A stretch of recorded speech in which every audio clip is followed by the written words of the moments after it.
Thanks for tuning in to the Drive On podcast, where we talk about issues affecting veterans after they get out of the military. Before we get started, I'd like to ask a favor.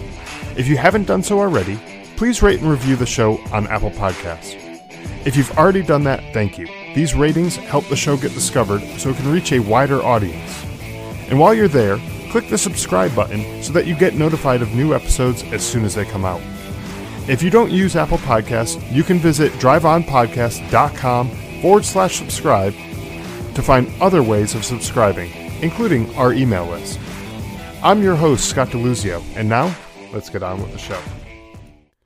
This episode was recorded live at a ceremony on Veterans Day 2020, where I had the opportunity to share my story and the stories of several of my past guests. It was an honor to share these stories with the audience, and I'm pleased to be able to share the stories and the speech with you on this podcast. I hope you enjoy. First off, thank you all for being here, and thank you for having me come here to speak with you. I really appreciate it.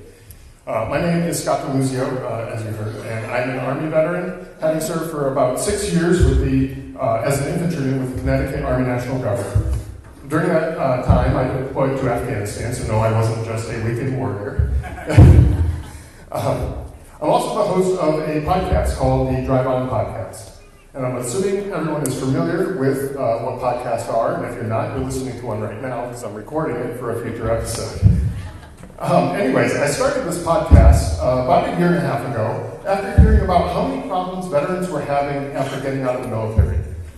Between homelessness, drug and alcohol addiction, not understanding the benefits that they have access to, and worst of all, veteran suicide.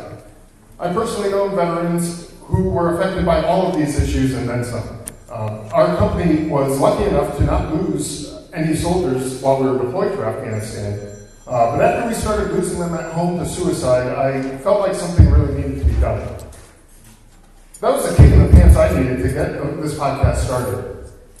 We all heard the statistic that 22 veterans commit suicide every day, and that number is a tragedy in and of itself. And it shows that, depending on which report that you read, veterans take their lives at a rate that's about twice as high as their civilian counterparts. So this is why I started the podcast. I wanted to shine a light on these issues and to talk to some veterans who struggle with addiction, homelessness, suicide attempts, and any other issues that they had.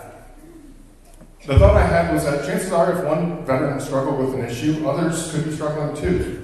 And if one of these veterans managed to find their way out of that dark hole, kicked an addiction, repaired their marriage, got off the streets, or chose to live instead of die, I figured that their story might inspire other veterans to do the same. It might give them a reason to believe that there's still hope for them. And I'm not alone either in this. Countless post-9/11 veterans, which I'm a part of, and civilians even, have stepped up to help out veterans in one way or another. There are others who do podcasts similar to mine, and we're not competitors. We all have the same mission of helping out veterans, and that's, if they're successful, then I feel like I'm successful too. Some volunteer with nonprofits that are geared towards veterans. Others have become therapists and work to help veterans get over the mental health hurdles that they're struggling with. And one thing I noticed since joining the military is that we really do like to take care of our own. And you can see by events like this where everyone comes together that it's pretty obvious. Even complete strangers will help each other out because of the bond that we all share as veterans. I've never seen anything like that in any other group of people that I've worked with. It's truly amazing. Unfortunately, we also live in a time when even civilians are proud to help out veteran causes too. I feel bad for those of you who may have come back from Vietnam just to what seems like get slapped in the face for the sacrifice that you made. And do we have any Vietnam veterans here? All right. Yeah, round of applause, please.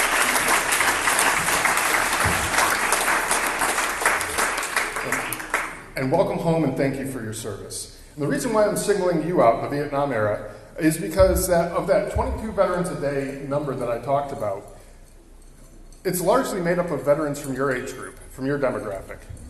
Something like 60% or so of them are around your age. And there's a common misconception that it's the younger vets in my age group and even younger that make up the bulk of that number, but it's actually the other way around. And I don't know all the reasons why your age group is so disproportionately represented in that number. But I can't imagine that when you came home and you got spit on or got called baby killers or any of that kind of stuff, I can't really imagine that that helped the mental health of these returning soldiers who just experienced the horrors of war firsthand. There probably wasn't the same level of care for veterans back then when you got home as there is today. Veterans from your era probably just sucked it up and learned to live with the burdens of war that they carried around with them. I mean, that was sort of the mentality, wasn't it? Just suck it up, be a man, keep going on, right? Then after decades of just living with it and not dealing with the issues properly, well, what can you expect? The mind can only take so much before it just wants to quit. And look, I'm not trying to say that one era of veterans is any better than another or that one has seen worse stuff than any others. Heck, it was a lot like that when I came home in 2010. Sure, we had mental health screenings when we got home, but we weren't exactly encouraged to be 100% truthful in these screenings. While it wasn't explicitly stated, the direction we got was just to go check the box that you met with the mental health person and get back to work. And there's a bit of fear in there too, and I think that probably would even carry across generations. We didn't know if we got flagged by a mental health professional, whether or not we'd be able to come back and do our jobs. So it was sort of just better to deal with it on our own, or so we thought anyways. So in 2010, when I was in Afghanistan, I was deployed as an infantryman in the Connecticut Army National Guard, like I said before. My brother, Sergeant Stephen DeLucio, was also deployed to Afghanistan as an infantryman with the Vermont Army National Guard, so Connecticut and Vermont. The two units were part of the same brigade, so we deployed together, although we were stationed about 80 or 90 miles apart, so our paths never crossed while we were overseas. And it was definitely stressful for us, but I really can't imagine what it was like for our parents, my wife, who's here today, and even my brother's fiance. This was going to be my brother's second deployment. He had previously deployed to Iraq, so he knew what to expect from a combat deployment. But this was only my first. And not only was I leaving my wife at home, but our first child was born just a few weeks before I left. And he's here today, along with my wife and two younger children that we had after I returned home.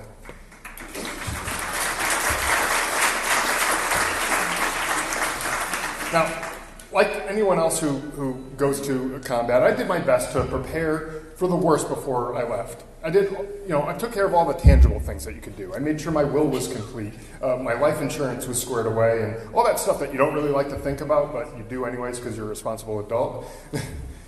I tried not to dwell on that stuff too much and think about the bad things that could happen. I knew we were headed for a dangerous area. I wasn't oblivious to that fact. But the last thing I wanted to do was worry about getting injured or killed. I definitely didn't want to worry about my brother. I mean, after all, he'd be fine. It wasn't his first rodeo. So that was late 2009. In early 2010, our units both landed in Afghanistan. And now fast forward to August of 2010. My unit was running a series of missions in different parts of the country, assisting the Afghan army.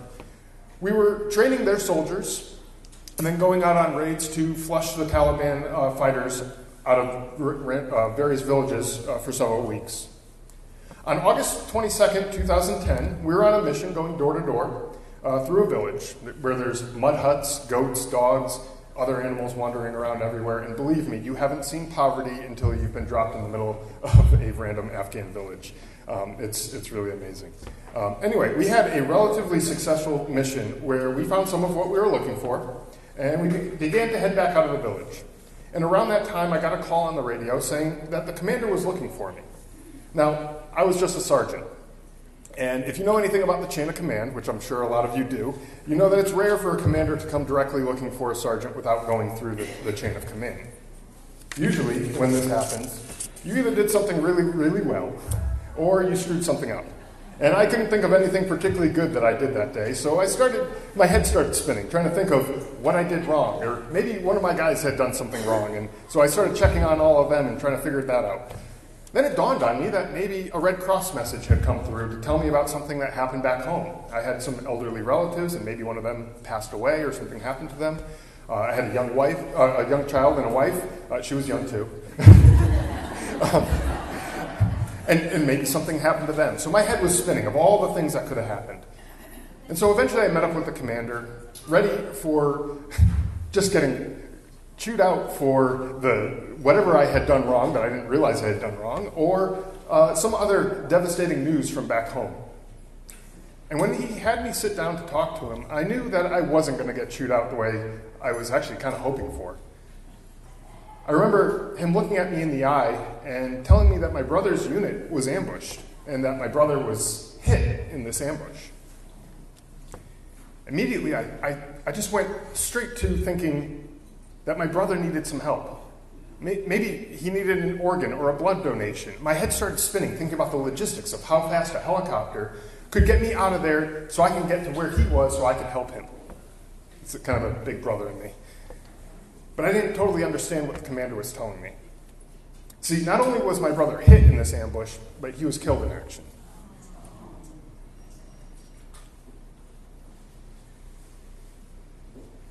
Naturally, when I heard this, I broke down. That was my little brother. And I felt a responsibility to protect him for the last 25 years at that point.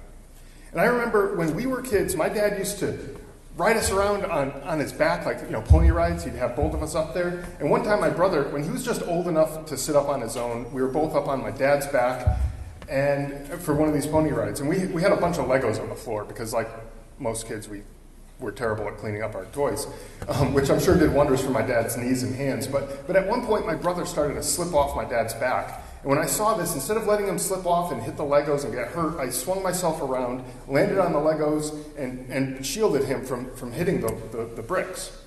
And another time when he was a freshman in high school and I was a senior, there was a couple of sophomores or juniors who were picking on him. And so I walked up to them, asked them what the problem was, and they just kind of scattered away. Now, I tell you these stories, the Lego stories and the high school story, because it wasn't just me feeling this responsibility to protect him. It was my job. For all those years, I protected him no matter what. Heck, my first thought when I found out about him being hit was, how could I help him? But here I was, after learning the truth, feeling like I failed him when he needed me the most. Now, my own grieving, unfortunately, was cut short, because maybe 20 or 30 minutes after learning of his death, our own unit came under fire from several directions, as we were still out on a mission. There's RPGs, or rocket-propelled grenades, and AK-47 rifle fire that was popping up all around us from all directions. And I had soldiers that I was in charge of. And I needed to get my head back in the game to make sure that they were doing what they needed to do, that they were positioned where they needed to be, and that they had all the necessary ammo and everything else that they needed.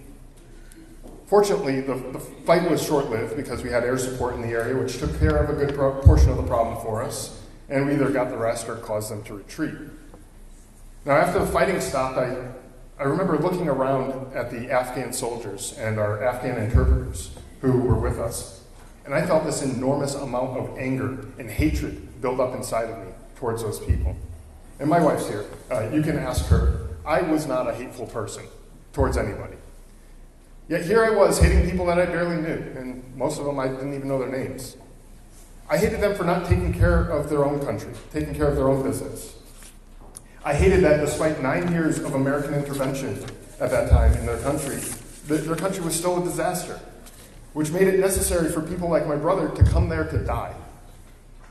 Luckily, I was able to escort my brother's body out of Afghanistan the next day and be home for his funeral. And I don't think that hatred that I had building up inside me would have served me very well in that country anymore. On the flight out of Afghanistan, I watched the transfer case my brother was in like a hawk. I played out a scenario in my head that if anyone so much as sneezed near it, or even brushed up against it, that I would jump out of my seat and pummel them for disrespecting him. Between the hatred and the aggression towards people who I didn't know and for things they had no control over, my head was not really in a great place. Needless to say, when I got back home, my head was screwed up. I had next to no time to grieve the loss of my brother, and what's worse, my mind was in survival mode, having basically started my journey home right off of the battlefield. When the firefight started, my grieving essentially stopped, and I wasn't able to pick it back up again because my mind stayed in that heightened sense of alertness, that survival mode. My mind was made up during that firefight that my parents would not get a second folded up flag. And I guess I maintained the vigilance without regard for the emotional side of what I was experiencing. Instead, I struggled with drinking too much, and sleeping too little. The only way I'd get a full night's sleep was by taking sleeping pills. I was angry, I was anxious, and depressed all at the same time. I was constantly on edge. One day I was in a Walmart shopping, and I suddenly felt like I needed to have my rifle with me, and I didn't have it, and I freaked out. When I first got back from Afghanistan, we had these mandatory mental health screenings like I was telling you about, and I definitely lied through these, my teeth, to get through this, because I didn't want to have to talk about feelings or any of that other sissy nonsense. I didn't want to be in that screening room any longer than I needed to be. Fortunately, I have a saint for a wife, who eventually encouraged me to get help when it became obvious that I wasn't breaking out of this funk on my own. So I went to therapy at the vet center consistently for almost 2 years after getting home. And I stopped going shortly before moving out here to Arizona, but there's not really a hard end date for that sort of thing. We're all sort of a work in progress. And just like you go to the doctor every year for a physical, it's not a bad thing to check back in with a therapist from time to time to make sure your head's on right. When I first called the vet center in early 2011, I honestly had no idea what to expect.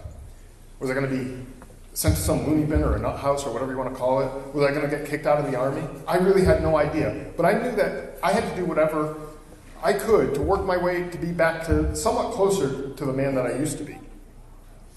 I'll tell you though, after I made the call and scheduled an appointment, I felt just a little bit better. It was like I knew I didn't have to carry the weight of the world on my shoulders by myself anymore. And sometimes we think we can carry the weight of the world on our shoulders by ourselves. But it doesn't make sense to do that all the time. Think about if you were in combat and an overwhelming enemy force was about to overrun your position. You probably would call in for air support or some other backup, right? You wouldn't fight it out on your own if there were other options, would you? It just wouldn't make sense. And the same goes for these mental health sessions. If you can handle it on your own, great. More power to you. But when you start acting like someone you know you're not, then it's time to call for backup. And I'll admit that I was a little bit nervous going to this first session, but it turned out that it wasn't scary at all. It was just two guys talking. My therapist was a combat vet too, so he could relate to some of the things that I was going through. But that's enough about me. I'm here to let you know that there are options out there for people like you, and maybe not you specifically, but maybe a friend or a loved one who might not be quite themselves and might benefit from some help like this. So hear me out. And yes, even for people who've been out of the military for many years, there's still help. Despite how society maybe made you feel when you got back, you don't have to suck it up and carry the burden by yourself. On my podcast, in addition to veterans, I also talk to service providers who work with veterans in a variety of ways. One of these people I spoke to was actress Jennifer O'Neill, who now runs an equine therapy ranch for veterans. Now, horses might seem like a strange thing to use for therapy, but horses will react to their human handlers' emotions. So if you're angry or acting a bit out of control, the horses won't respond the way you want them to. They'll just avoid you, or they won't do what you want them to do.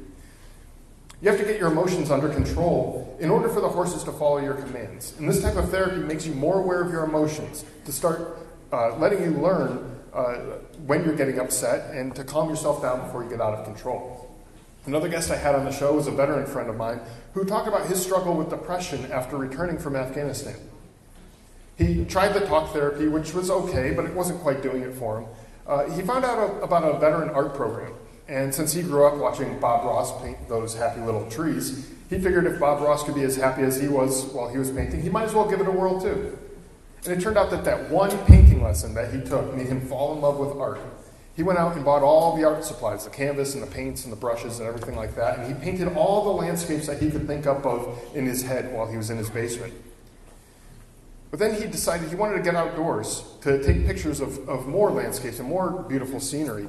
So he started taking some of the most beautiful photos of sunsets and beaches and forests and landmarks and things like that, everything else that you could think of. And to him, he's happy when he's creating this beautiful art, whether it's painting or taking pictures.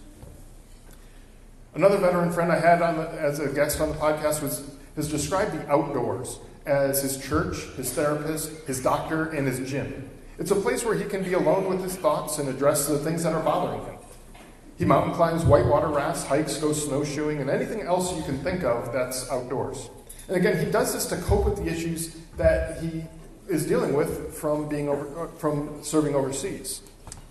And one veteran I spoke to on the podcast lost both of his legs in Afghanistan. That's enough to break even the toughest of individuals. I don't care who you are. But he chose to find the good in life. He looked at it like he got a second chance in life and chose to make the most out of his second act. And since losing his legs, he's even scaled Mount Kilimanjaro, the highest peak in Africa. I don't think I could do that. A soldier who served with my brother, I had on the podcast as well, and he was actually the guy who held my brother as he died, so he actually died in this soldier's arms. He was on the podcast talking about his battle with stage 4 cancer after being exposed to the burn pits in Afghanistan. Again, you'd think he'd be down in the dumps over what essentially amounts to a death sentence. But you'd be wrong. I swear I have never met a more positive person in my life. He's a husband and a father, and even when he's completely exhausted from the chemo treatments, he still gets on the floor and plays with his son, or chases him around the yard. And he's a firefighter too, and he gets right back to work after his chemo treatments. Stories like this can bring hope to people who are struggling. Another veteran friend was dealing with depression and anger, as well as experiencing a number of health issues after years of treating his body like crap during multiple deployments with the Army. He started doing small things, little incremental changes, to change his attitude. And like many of us, he developed some cynical attitude while he was in the Army and realized that he needed to work on a more positive outlook on life. He got into Brazilian Jiu-Jitsu and yoga, both of which he said put him in a very cathartic state because it forces him to just live in the moment. He became very aware of his here and now, and no matter what's going on in his finances, his love life, his job, his social life, he's on a mission when he's practicing those. At that moment, there's nothing else that matters because he's focused on the moment that he's in and not worried about the deadline that's coming up next week or the argument that he had with his wife. It lets him just live in the moment. Now, all of these stories have just one thing in common, and it's that these veterans in these stories have all made a choice to not let their hard times get them down. They made a choice to be happy. It isn't easy. It's not an easy choice to make, and there's sure to be ups and downs, good days and bad days from time to time, but that choice is what is keeping that statistic, that 22 veterans a day number, from ticking up to 23 or 24 veterans a day. I know it's easier said than done. Heck, I struggle with it myself too. But when I hear stories like theirs, I know that there's hope. And there's hope for you too. So thank you.